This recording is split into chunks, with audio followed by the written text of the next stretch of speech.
Hoi, leuk dat je kijkt naar deze video. Mijn naam is Patricia en vandaag gaan wij samen een pagina maken in mijn art journal. Ik hoop dat je deze video leuk vindt. Doe dan een duimpje omhoog en dan gaan we nu snel beginnen.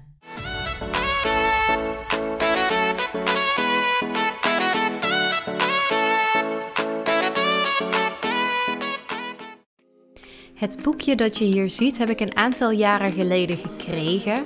Er staat helaas geen merk in, dus ik kan je niet vertellen waar dit boekje van is. Maar wat ik je wel kan vertellen is dat het een wat dikker papier heeft, zodat het niet doordrukt en ook bijna niet gaat bobbelen als je er met verf in werkt. Dus dat is echt heel fijn. Op deze pagina ga ik een vrouw tekenen en zoals je ziet had ik dit met potlood al voorgetekend en ik ga het nu met fineliner overtrekken. Ik doe dit met de fineliners van Pigma Micron. Ik vind dat erg fijne fineliners. Ze zijn mooi zwart en ze zijn watervast. Dus je kunt er met waterverf overheen zonder dat het uitloopt. Dat is echt ideaal.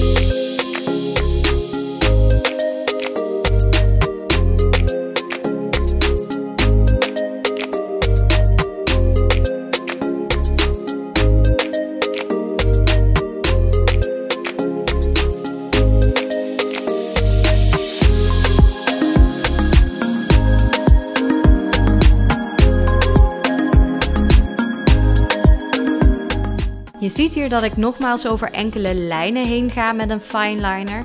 Ik besloot hier een iets dikkere fineliner te gebruiken, zodat de tekening iets meer spreekt.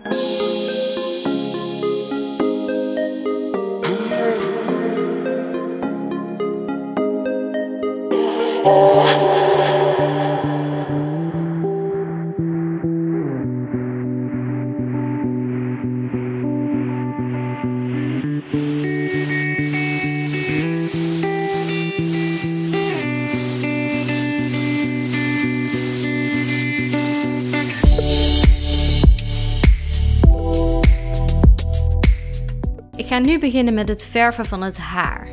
Ik gebruik hier waterverf van de Lidl. Deze waterverf heb ik jaren geleden een keer gekocht en voor dit project zaten hier de juiste kleuren in. Ik gebruik roze, paars, blauw en zwart.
Nadat ik het haar heb geverfd, ga ik de lege ruimte tussen het haar en de schouders verven.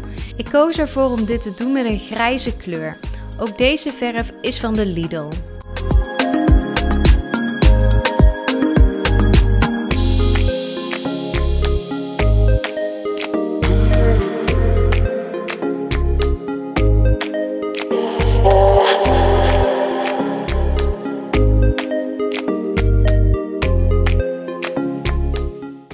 Met metallic verf van de Action maak ik kleine stipjes in het haar. Ik doe dat met de kleur champagne. Deze metallic verf is echt goed zichtbaar op het papier en dat kun je niet altijd zeggen van metallic verf. En dat voor deze prijs, dus ik vind deze ook erg goed. Wil je meer over deze verf weten, dan verwijs ik je door naar mijn blog, want ik heb er een artikel over geschreven. Het linkje zal ik in de omschrijving zetten.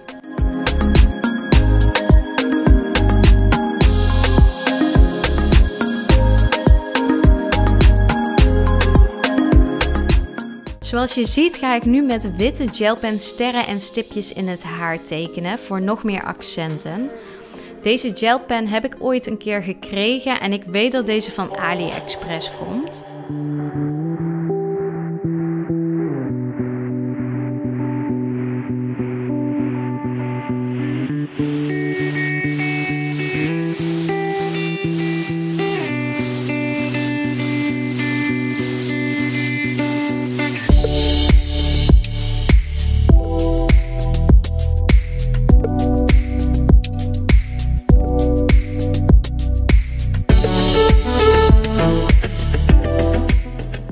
Met gouden gelpen breng ik nog wat accenten aan in het gezicht van de vrouw. Ook deze gelpen komt van AliExpress.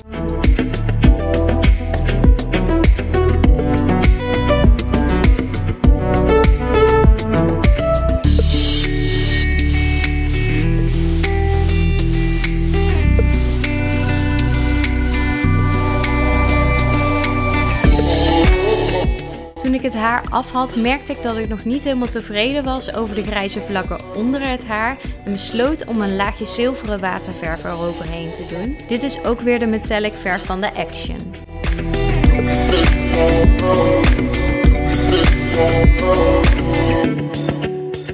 Het gezicht, de hals en de schouders van de vrouw verf ik ook met de verf van de Action.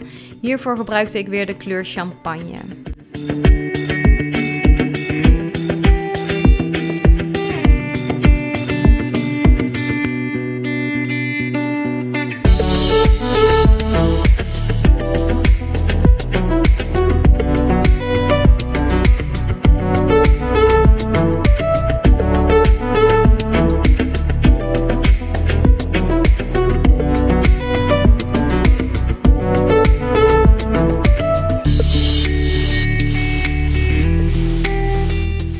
En dit is dan het eindresultaat. Ik vind het erg mooi geworden. Dankjewel voor het kijken en tot de volgende keer.